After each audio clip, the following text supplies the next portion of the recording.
Dear past self, you did your best with what you had.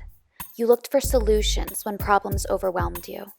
You took your time when the fear of failure tempted you. You had faith and listened to your heart when your mind tried playing tricks on you.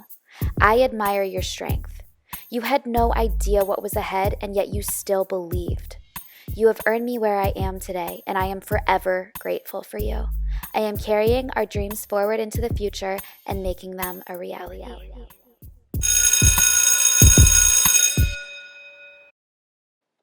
It has taken me about 11 years to feel strong enough to share this story, my experience, one of the deepest pains in my past that affect me to this day.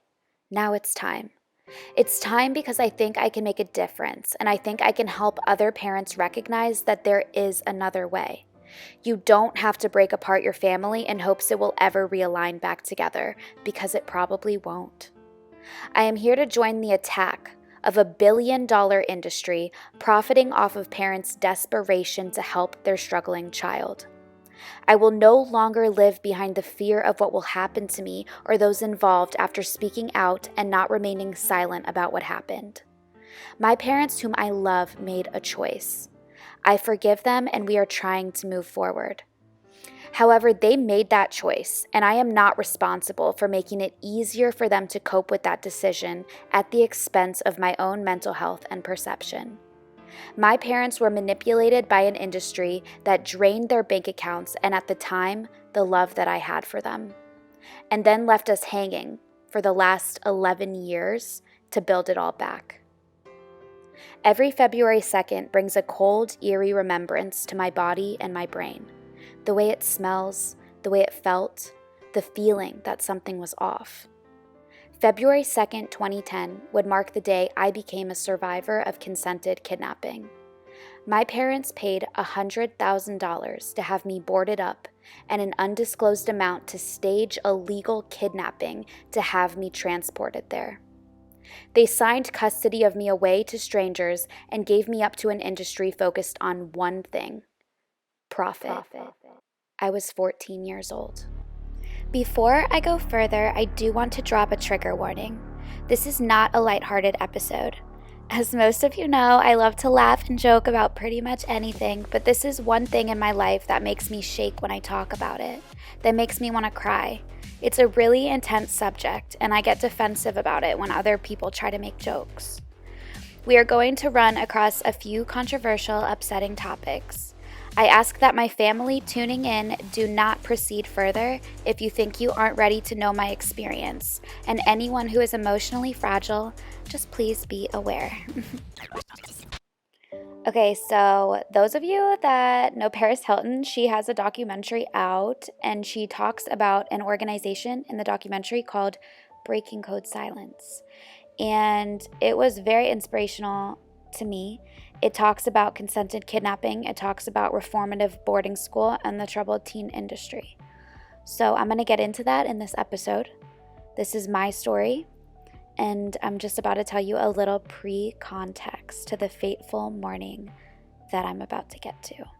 So my freshman year of high school, I was sexually assaulted at homecoming and severely bullied and harassed by my peers every single day after. After my math teacher witnessed it in the hallway, he pulled me aside and told me to just skip class or go home or go see the guidance counselor. I was too scared to skip, so I went to the guidance counselor before leaving because I actually was a really good student. Shortly after a meeting with my parents, I was pulled out of my public high school. I spent the month in the basement, not allowed to leave the house. My sister was in my grade, and she would bring me all of my assignments. The counselor had suggested that the damage had been done, and once a reputation was tainted, that there's not a whole lot that you can do to fix it. During this time, my parents hired an educational consultant, red flag word right there, folks, to place me in a new school. A school that could handle kids that have questions about adoption or are having issues of some sort. A few days prior, I remember laying in my sister's bed with her just talking about life and just how hard it had become, and that our parents had been acting weird and just super hard on me. A looked at me and we cried, and she said, "Corey, I will not let them do anything to you. They cannot take you." And then they took me. Episode 2, Breaking Code Silence. Part 1, Corey's Story. It was the very early hours of the morning on February 2nd, still when no one in suburbia would be awake. It was so quiet you could hear a coin drop. I felt something strange that morning. It was quiet, but my thoughts were loud and my body was shaking. Part of me felt like I should stay in bed and hide, and part of me felt like I should get up and do rounds of the house, which I had always done all my life randomly when I couldn't sleep. I got up and started checking the house. Slowly, I went downstairs. The sun was starting to come up, and I didn't see anything too suspicious, so I went and sat down at the table for breakfast. My dad came down shortly after and started making me eggs. Surrounding the table were all windows, and I had my back to the outside, facing the kitchen and the family room. My dad seemed distracted and put my plate down as he gazed out the window, clearly seeing something. I heard footsteps. The neighbor's dog started barking. I turned around to look also, and I saw two figures in the dark moving towards the back door. They approached aggressively and entered inside. It was unlocked. I heard the door slowly creak open. During this time, I was also wondering where my dog was. He was always around and would always bark at intruders in much less aggressive cases than this. They came towards me like they were going to attack me and cornered me. They grabbed my shoulders as they tried introducing themselves as they said, "We can do this the easy way or the hard way." I fully felt like I was living in my own movie. My mom came downstairs and stood next to my dad. They just stood there with the most defeated look, and I didn't understand why they were just watching me suffer and why they weren't jumping in to save me. My brain, going 1,000 miles a minute, looked at them as I realized They set me up. what felt like a century was probably deduced to about 2 minutes in real time. At this point, my survivor instincts kicked in and I started kicking and screaming and spitting. I remember telling the woman she looked like a That homeless and the man Shaggy from Scooby-Doo. I was able to break away and I booked it, but they tackled me several times. Eventually, they took me upstairs and told me I could grab a final item like a blanket or a teddy bear. Again, I broke free of their restraint and tried to grab my hair straightener to hit them with it, and they again attacked me and then aggressively dragged me down the stairs. My mom and dad were standing at the door crying as they watched the two kidnappers, or escorts as they're formally called, physically handle me and verbally abuse me. As they dragged me out the door, my parents said that it had to be this way because they love me and that it was worth losing me if it would save me. And looking back, I asked who fed them that line. I told them they were never my parents, especially being adopted, and that they most certainly never will be now, and that I would never speak to them again. Then I actually really think I spit in their face, and they opened the door for the kidnappers to drag me all the way down the driveway and threw me into their giant black SUV.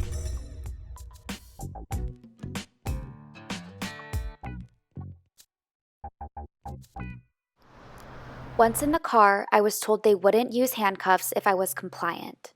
I remember being completely disassociated, just replaying the morning over and over in my head, and gazing out the window trying to take in the fact that my life, this town, everything I knew would never be looked at the same. I was trying to remember every part of my neighborhood as I realized I had no idea when I'd be coming back, if I'd ever be coming back, and what was about to happen to me. The man was driving and the woman sat in the middle seat right up against me, holding me with one arm and laughing and playing some stupid game on her phone the whole time. I remember it was something about monkeys and penguins, and she kept showing me like I gave a shit. I was just thinking about the right time to try to unlock the car and roll out, but they put child locks and window locks and I was under her grip. The drive was a few hours, and they let me pee one time at a gas station, but they handcuffed me as they walked me inside and threatened me. They told me that if I cried for help or even looked up to make eye contact with anyone, that things would be way worse for me than they already are. They explained that my parents signed away their rights to me and that I legally belonged to them now and soon would belong to the people that they were taking me to. Having so many feelings and unanswered questions about adoption and abandonment, and then hearing this, I just thought, Why doesn't anyone want or love me? Why does everyone want to get rid of me? Why would they adopt me if they were just going to get rid of me again? what exactly did I do to deserve this? They both stood in the bathroom with me while I peed, and the woman stood directly inside the stall with me and watched. It was so unnecessary and degrading. We eventually pulled up to Greenbrier Academy for Girls, a lockdown reformative boarding school in the outskirts of West Virginia with a mini wilderness program built in that they called the Village. I was passed off in what they called the Great Room. It had big grand couches and fancy fireplaces and a grand piano. There was a man standing in the room waiting for us. The man said hello to me and then asked them how my behavior was on the ride, how tired they were. No one bothered asking me how I felt. Then the intake process began. Random girls would pop up and ask me what I did to get myself here, and a bunch of them decided they were going to call me Snooki. That's when new panic set in. I was like, I cannot stay here with these people. I do not belong here. They took me into the bathroom and made me strip and shake my ass. They made me change into a khaki and polo uniform and started explaining the rules. All I remember after that is crying nonstop and trying to find places to hide, except we weren't allowed out of sight. We couldn't even spend more than 5 minutes in the bathroom without someone knocking to check if we were throwing up food or trying to kill ourselves or fucking each other in the bathroom. None of that was me, so I just did not understand. I started drafting letters to my parents and trying to think of ways to run away or convince them to take me back and that this was a mistake. However, I didn't end up earning any contact with them for about a month. That evening, I got to see my room. I had 2 roommates in a tiny room, and we shared the bathroom across the hall with 2 other girls. One of my roommates came in when I was peeing, and I stopped and got kind of scared. She was like, "Oh, chill, you'll no longer be pee shy by the end of this week." That's when I realized privacy no longer existed in my life at that time. Back in the room, I was sitting on my bed with one girl that was trying to convince me to run away with her.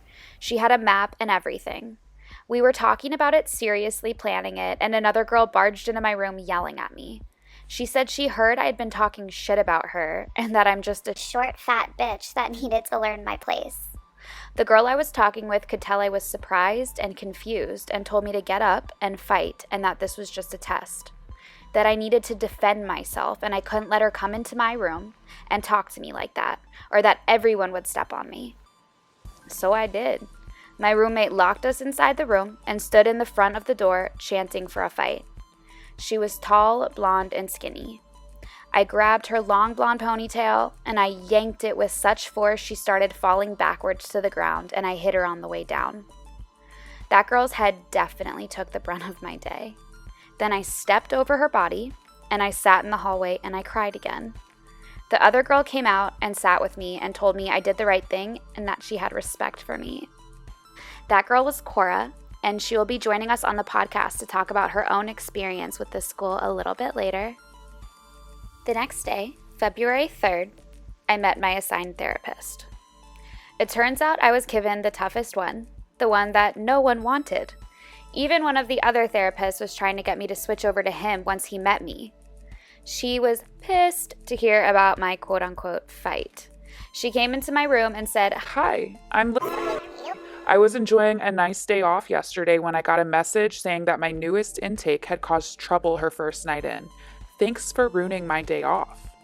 And in my head, I was like, damn, literally yesterday was the worst day of my life, but I'm so happy that we're worried about your feelings. She had a very sarcastic, non-empathetic tone and a dry smirk and told me to pack my sleeping bag and a water jug because I earned myself a trip up the mountain. We started a long hike up a mountain, and when I got there, I was told that I would be sleeping up here for 2 weeks. There were other girls up there as well already. We all slept side by side in our sleeping bags and were forced to complete weird cult activities. We were forced to write down and share experiences from our past, which were used to prolong our stays and then burn them in the fire.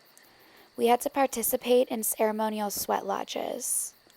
A girl also touched me in ways that I did not want to be touched while I was there.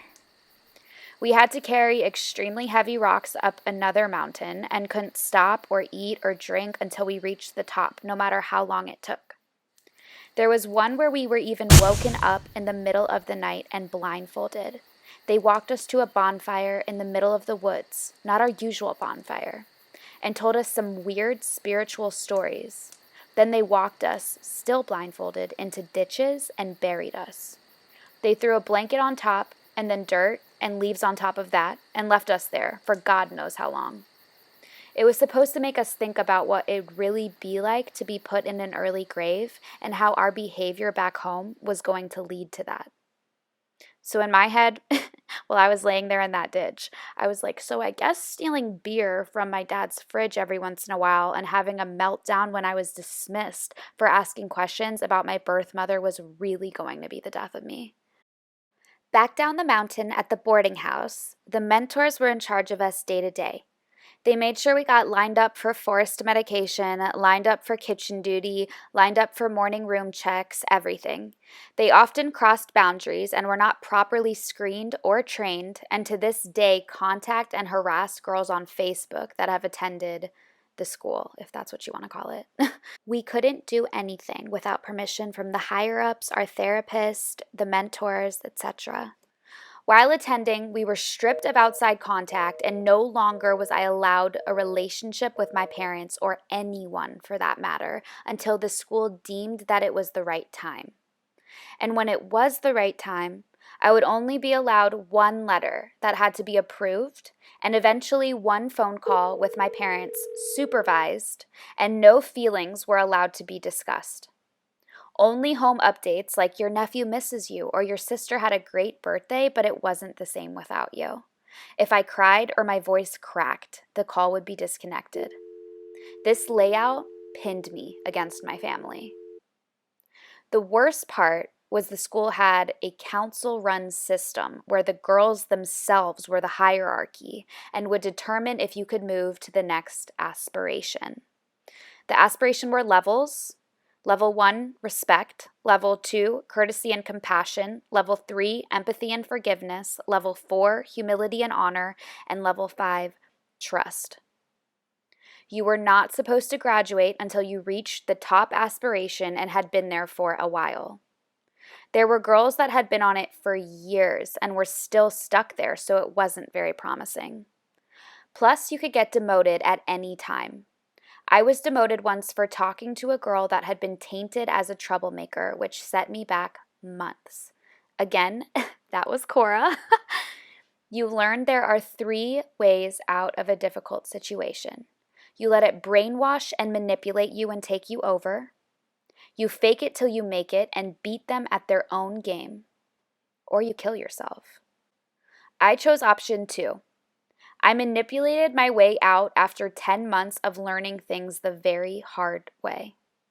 Through times where I was put into isolation mode and denied outside contacts, demoted on aspirations, sent to the village multiple times, times where my parents were brainwashed and would report to my therapist if I snuck a peek at social media or begged to come home on a parent visit, not knowing that that was signing me up for punishment by telling on me.